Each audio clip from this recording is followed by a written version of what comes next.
Hello everyone, this is Tariq Anwar. Welcome back to Ikra Online Learning Platform. Hope you are fine and doing well. Guys, आज के session में present perfect tense के regarding चीज़ों को discuss करना है, cover करना है। जैसा कि पिछली क्लासों से हम एक्टिव वॉइस को डिस्कस कर रहे हैं कि अगर प्रेजेंट टेंस से एक्टिव वॉइस बनाना हो तो किस तरह से बनता है, उसके हमने डिफरेंट काइंड्स ऑफ टेंस को डिस्कस कर चुके हैं, like present indefinite tense, present continuous tense. तो आज के सेशन में प्रेजेंट परफेक्ट टेंस को डिस्कस करेंगे। बेसिकली क्या मीनिंग होता है, क्या डेफिनेशन है, क्या फार्मूला है, क्या स्ट्रक्चर है, और कुछ एग्जांपल को भी हम साथ में रखेंगे। और इसके अलावा कुछ रूल्स और प्रिंसिपल्स हैं रिलेटेड टू एक्टिव वॉइस। इन तमाम चीज़ों को आज कवर करना है। So without not taking more time, let me start today's topic.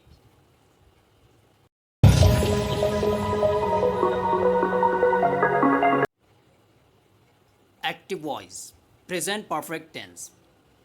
तो guys, first of all, you have to keep this formula in your mind when you are going to formulate present perfect tense.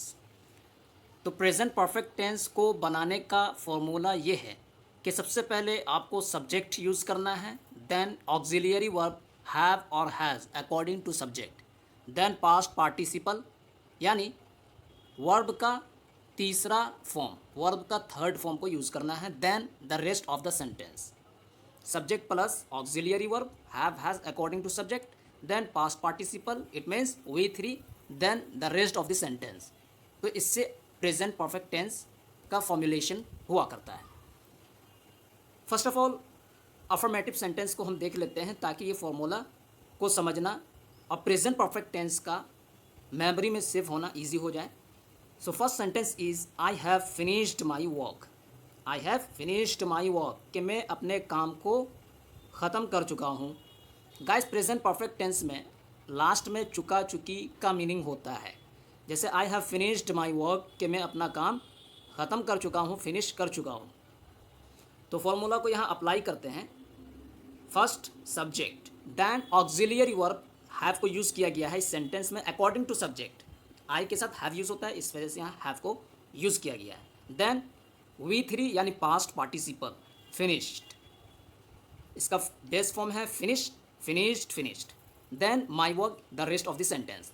तो I have finished my work, इस sentence में I subject, have auxiliary verb, finished past participle, then rest of the sentence. And the next example is you have finished your work. तुम अपना काम finish यानी ख़त्म कर चुके हो। तो गाइस, इसमें भी सबसे पहले सब्जेक्ट को यूज़ किया है, फिर उसके बाद ऑक्सिलियरी वर्ब हैव, फिर उसके बाद फिनिश्ड V3 यानी past participle, then rest of the sentence. And the next, he has finished his work, she has finished her work, they have finished their work. बिल्कुल सेम है, सिर्फ subject change हो रहा है, उसके अकॉर्डिंग ऑक्सिलियरी वर्ब भी क्या हो रहे हैं, चेंज हो रहे हैं, और तमाम चीज़ें सेम हैं। And the next, I have learned my lesson. I have learned my lesson कि मैं अपने लेसन यानी सबक को सीख चुका हूँ।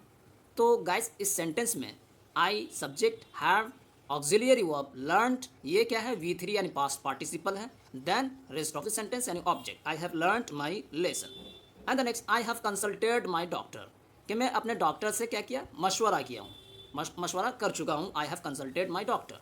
And the next, the train has just arrived at the platform कि ट्रेन अभी अभी प्लेटफॉर्म पर क्या है, पहुँच चुकी है। तो गाइस, इन तमाम सेंटेंस में सबसे पहले सब्जेक्ट को यूज़ किया गया है, फिर उसके बाद ऑक्सिलियरी वर्ब को यूज़ किया गया है according to subject, then past participle यानी V3, then rest of the sentence.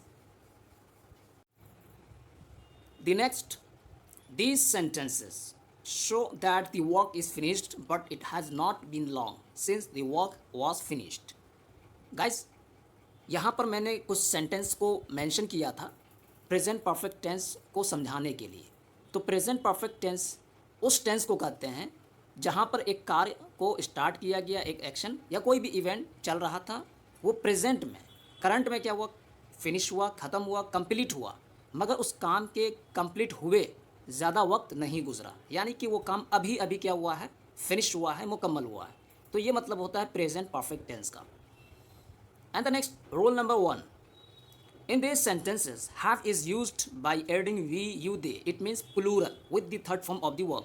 And in the same way, has is used with he, she, it and name. It means singular.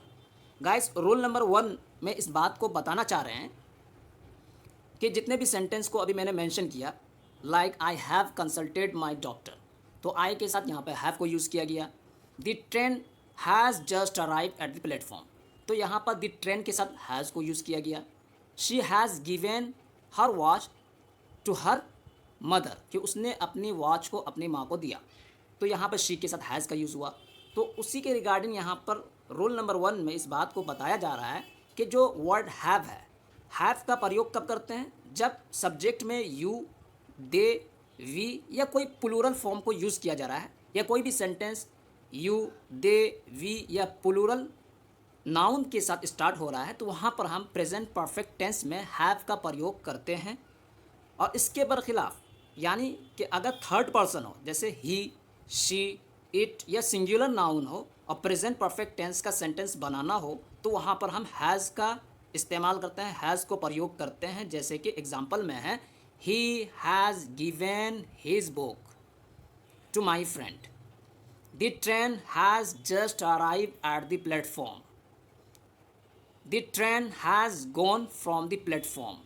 तो यहाँ पर has का use हो रहा है, क्यों, इसलिए कि ये थर्ड पर्सन, सब्जेक्ट जो है वो थर्ड पर्सन है, ही, शी, इट, जिसके साथ हैज़ का प्रयोग किया जाता है। And the next rule number 2, in this sentences have and has are used as auxiliary verb. तो गाइस, जितने भी सेंटेंस प्रेजेंट परफेक्ट टेंस को भी मैंने मेंशन किया था, जहाँ पर हैव का भी यूज़ हो रहा है, कहीं पर हैज़ का यूज़ हो रहा है, तो ये हैव और हैज़ ऑक्सिलियरी वर्ब कहलाते हैं, यानी helping verb. And the next, negative sentence. तो गाइस, अगर प्रेजेंट परफेक्ट टेंस का निगेटिव सेंटेंस बनाना हो, तो उसके लिए फॉर्मूला ये है कि सब्जेक्ट यूज़ करना है, देन ऑक्सिलियरी वर्ब हैव या has according to subject, then not, फिर उसके बाद पास्ट पार्टिसिपल यानी V3, then the rest of the sentence. तो इससे प्रेजेंट परफेक्ट टेंस का निगेटिव सेंटेंस फॉर्म हो जाएगा। Let us take some example to understand better.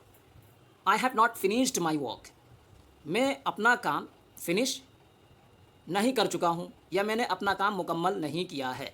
तो I have not finished my work, इस सेंटेंस में, ये सेंटेंस है निगेटिव सेंटेंस है प्रेजेंट परफेक्ट टेंस का। तो सबसे पहले मैंने सब्जेक्ट यूज़ किया I, then auxiliary verb according to subject have को यूज़ किया, फिर उसके बाद नॉट, फिर उसके बाद मैंने पास्ट पार्टिसिपल को यूज़ किया, then rest of the sentence. तो मतलब ये हुआ, जो नॉट है, निगेटिव का मीनिंग अगर फॉर्म करना हो तो नॉट को हम ऑक्सिलियरी वर्ब और मेन वर्ब के मिडिल में पुट करते हैं। I have not finished my work. Just like that, you have not finished your work, कि तुमने अपना काम फिनिश नहीं किया है।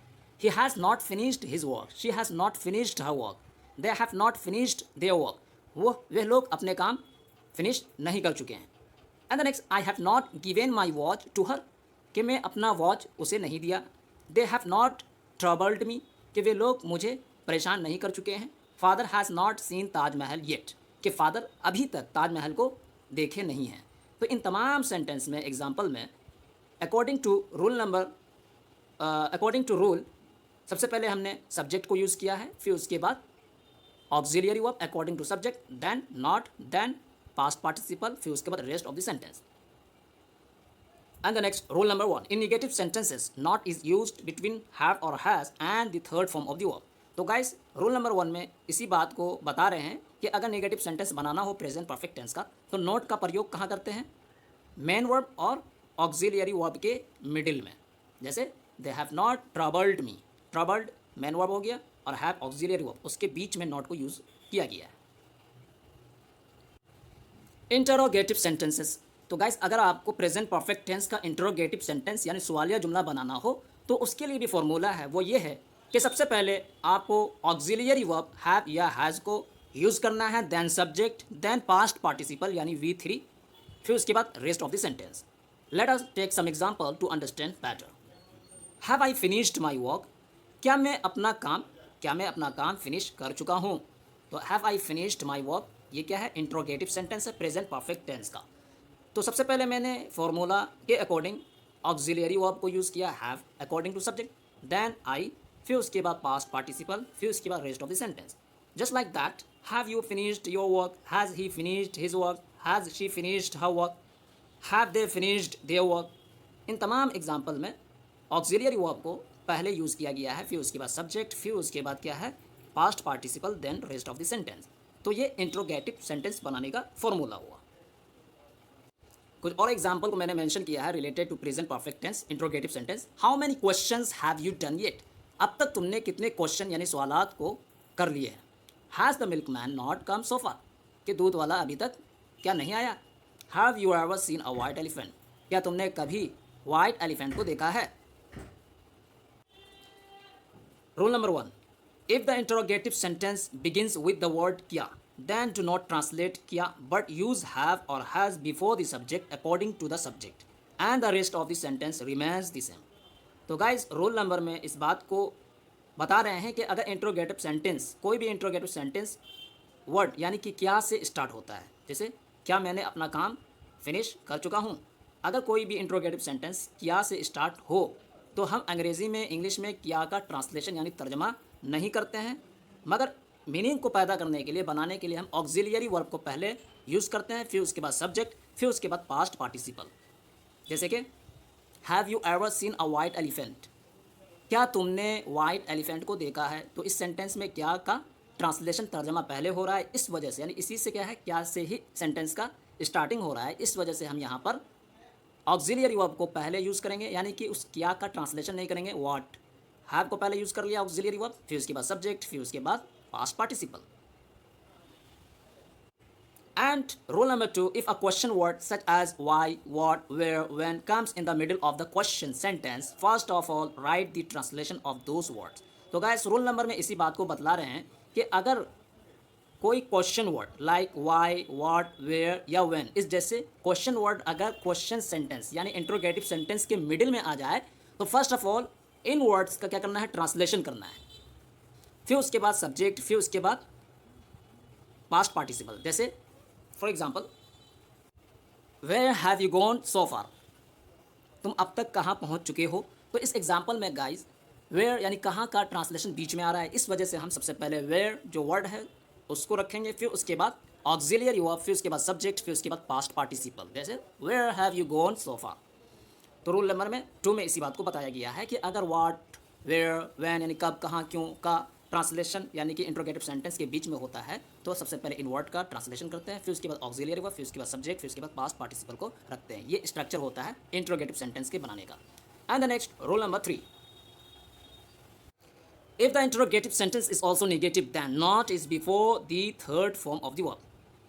तो रूल नंबर 3 में इस बात को बताया जा रहा है कि अगर इंट्रोगेटिव सेंटेंस, अगर कोई भी सेंटेंस इंट्रोगेटिव हो, सवाल या जुमला हो और वो नेगेटिव में हो तो फिर हम क्या है, नॉट का प्रयोग हम मेन वर्ब से पहले करते हैं। वंस अगेन, अगर प्रेजेंट परफेक्ट टेंस का नेगेटिव इंट्रोगेटिव सेंटेंस बनाना हो तो हम नॉट का प्रयोग वर्ब के थर्ड फॉर्म से पहले क्या करते हैं।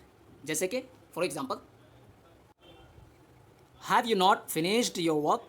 Have you not finished your work? तो इस एग्जांपल में हमने नॉट का प्रयोग मेन वर्ब और प्लस हैव यानी ऑक्सिलियरी वर्ब के बीच में यूज़ किया है।